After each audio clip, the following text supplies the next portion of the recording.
ladies and gentlemen, the next president of the United States of America, Mr. Donald Trump on the Michael Savage Show. Mr. Trump, welcome to the Savage Nation. Well, thank you very much, Michael. Well, you know what an honor is for me. Big question, would you appear at the Fox debate if Megyn Kelly is the moderator? I hope not. Well, we're looking at it. I don't think she can be fair. I never thought she was a good professional, but we're looking at it. We'll see. I mean, I want to do it. I love the debates. You know that I've won. In fact, you've told people I've won, according to every poll, I've won all 5 debates. And actually, I guess we've had 6. Hard to believe how it's, going the time. Donald, why do we need all these debates? This is nonsense. It's a show for the media.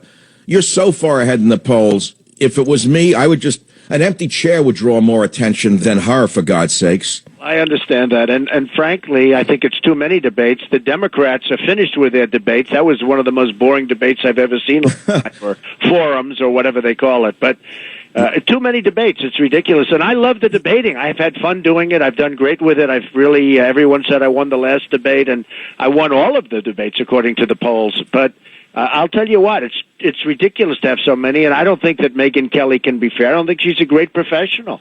No, I agree. Issue of immigration, Mr. Trump. Every day another story about Muslim refugees in Europe, raping, murdering. Yesterday, a refugee stabbed a Swedish social worker who tried to help this boy. He stabbed her to death. 400,000 new immigrants from Somalia pouring into Italy. What would you do to reverse Obama's flooding of America with violent and diseased immigrants? I know it's a tough question, but this is the number one issue on Americans' minds. Not a tough question for me at all. Number one, I wouldn't have them come in, but if I win, I'm going to send them back. And I told everybody, sending them back. They have to go back. We have no idea where these people came from.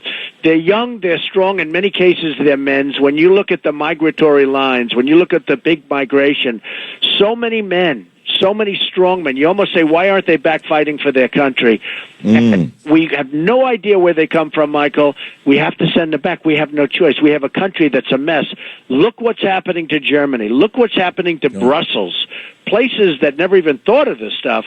And I don't know what's wrong with their leaders. At least we're not the only ones that have terrible leaders. I mean, what's wrong with their leaders? They're destroying Europe. Yes, and it's a terrible future for all of us. Number 3, military defeating ISIS. Mr. Trump, Obama just appointed another non-military man to run the Defense Department. We are at war with radical Islam. Everyone with a brain knows that. Would you agree on this show to only appoint a combat experienced veteran as defense secretary? For example, I could recommend Senator Tom Cotton for the job, a great man, war veteran, put to the back of the bus by the Republicans. What do you think of that idea? Well, I think it makes sense. I mean, you're dealing with the military. You should certainly have a military person. We're looking for the next George Patton. We're looking for the next Douglas MacArthur. I mean, we have great people. When you look at West Point and Annapolis and the Air Force Academy, we have unbelievably smart, tough cookies in there. You understand? We're not using them. We're not using our best in our finance. We have to find the next Patton. We have to find the next MacArthur. We have to get people. I watched a couple of the generals being interviewed, always being interviewed. Yeah. And I'm saying, why are generals being interviewed to start off with, okay? Yeah. And saying, they were talking about ISIS like, it's difficult and it's difficult. This was one of the generals leaving.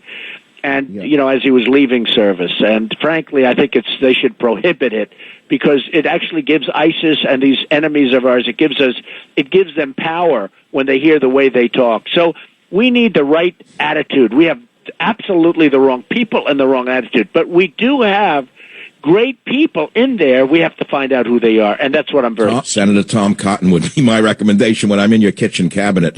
Mr. Trump, Bernie Sanders worries me. He is a naked far-left radical, some would say communist. He has been so his whole life. I know the exact type from New York's delicatessens and streets. And yet, this crazy man is rising in the polls because he promises everything to everyone. What would you say to my audience about Bernie Sanders, and how would you overcome the hordes of poor and immigrants who hate the rich? Well, I think what's happening with Bernie Sanders, he's probably a communist. He wants to make your taxes at 90%. He wants to give everything away, but he's not giving anything away. He's going to destroy the fabric of what we are, and ultimately everyone's going to pay the biggest price of all. But, you're talking about even Hillary Clinton, I noticed the other day, was saying, you can't pay for this. We're going to have to double taxes. I mean, you would literally have to double, triple, quadruple taxes if you were going to do the kind of crazy things that he wants to do. So probably he's not going to make it. It's hard to believe that he's going to make it. If he did make it into the election, I think I'd be very happy if I were the one, on the other side. I just can't believe that this country is ready for socialism or communism, because it's pretty close to communism, some of the things he wants to do. I've said that I pray he wins. In fact, I may support his campaign, because if it was capitalism, Donald Trump, versus communism, Bernie Sanders, let's call it like it is, it's an 85-15 victory for you. Be the greatest landslide in history. The last question of this series, and I know you're super busy, and I know how important it is for me and my listeners that you came on the show today, going into the primaries on Saturday. And it's a tough question for me, but I've had people call me and say, I don't like Donald Trump, he's a bully. And what I say to them, we need a tough negotiator to beat our enemies. Americans have been wimped down and think we need a nice guy like Mr. Rogers in the Oval Office. Mr. Trump, how will you appeal to all of these brainwashed fools who thinks that we need a wimp in the White House? Well, I think I'm a nice person. I've always tried to be a nice person. But, I really don't believe that this election is going to be about niceness. I think it's going to be about competence. We have had incompetent leadership for so many years right now. Getting us into the war was terrible, and Bush did that. Getting us out of the war was horrible the way he did it. He didn't have any idea how to do it, and the way he did it was terrible. I've always said, take the oil, keep the oil. And, only now did they start hitting the oil. I said doing it on your show 4 years ago, I was talking about it, and they just started. We now need a toughness and we need a competence, or we're not going to have a country left. Everything is going bad. You look at trade with China. You look at the fact that we have no borders. Mexico is ripping us off. China is ripping us off. Japan is ripping us off. We don't win anymore, and we're going to win a lot. If I get it, if I am able to get it, and, my theme is Make America Great Again. Michael, we are going to start winning again so much, and that's what we have to do. I agree. We don't need a nice Mr. Rogers in the White House. We'll be run over. We'll be nothing left of this nation. 4 more years of this insanity. Secondly, behind the scenes of nice guys, as you probably well know from business, there's usually a knife in his hand, which he's holding behind his back to put it in our backs first. I don't believe in nice guys. And, Donald, many conservative pundits and leaders, and particularly the losers at the so-called National Review, which is 100,000, maybe maximum 10,000 readers, have said they will not support you. How can you turn these individuals around and convince them to vote for you when you win the primary? Many of them are so foolish that they say that. Do you know that Glenn Beck said that he'd rather support Bernie Sanders than Donald Trump? You know what I said about him yesterday, Donald? What? I said I didn't know that Preparation H crosses the blood-brain barrier that quickly, because that's the only explanation for Glenn Beck's statements lately. But how do you turn these people around?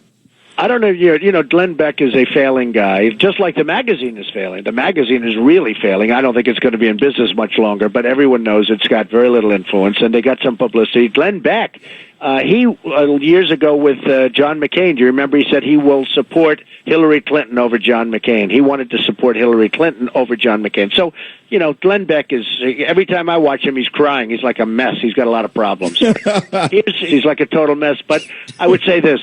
Those people, and many people are coming over now, Michael, that you wouldn't even believe. Everybody wants to come over. They see the poll numbers. They see what's going on. We have a movement. We're having 25,000 people and 35,000 people show up to events. And we have a movement. It's taking our country back. And we're going to straighten out the country. We're going to take it back. And it's going to be so good, and we're going to all be proud of it. I mean, everybody's going to be proud of it. But a lot of the people that you're talking about, and a lot of people that you least suspect are calling now, they want to come over to our side. And I think I'm going to unify the party, because our party is badly divided. Our country is divided, and even the Republican Party is divided. So I think we have a chance to really take our country back and also strengthen our party. Well, Mr. Stone has put out an email today saying that the Republicans are conspiring to steal the primary from you, even if you win it. What are we going to do if that happens, Mr. Trump? I hope that doesn't happen. In boxing, when you go into a territory where it's a home court advantage for one of the fighters, the other fighter says, well, the only way I know I can win is to knock him out. And the way I win is to win the primaries, because if I win the primaries, they can't take anything. So we're going to win a lot, I think, and hopefully we can do great in Iowa. And in New Hampshire, we have a big lead, and in South Carolina and Nevada, we have a big lead. So we'll see what happens. But hey, look, these people don't like to lose their power, and a lot of them don't even care about who's president. They just want to keep their little seat of power. It's all about the gravy train, isn't it? Finally, Mr. Trump, how important is the Jerry Falwell Jr. endorsement to you? Is it very significant? To me, the Jerry Falwell Jr. Endorsing me, and I just found out about it, it just happened a little while ago, is such a big event. He's a respected religious leader like few others. I mean, he's respected by everybody. He's loved by everybody. He's also seen everybody. His school, Liberty University, has a magnificent auditorium that holds like 12,000 people, a tremendous place. And everybody that's running for office virtually has gone through Liberty University at one point. I was there 2 weeks ago. And everybody. And to have Jerry come out and support me is a tremendous thing. And we have Sarah Palin, and we have Willie. We have so many great supporters. It's amazing. Willie Robertson. We have so many great supporters. And I tell you what, you have a lot more coming, because they all want to join the bandwagon now. Donald, before you go, I've been backing you from the day you started. We have nothing in common, meaning we don't have business together. We don't do business together. There's no deals between us.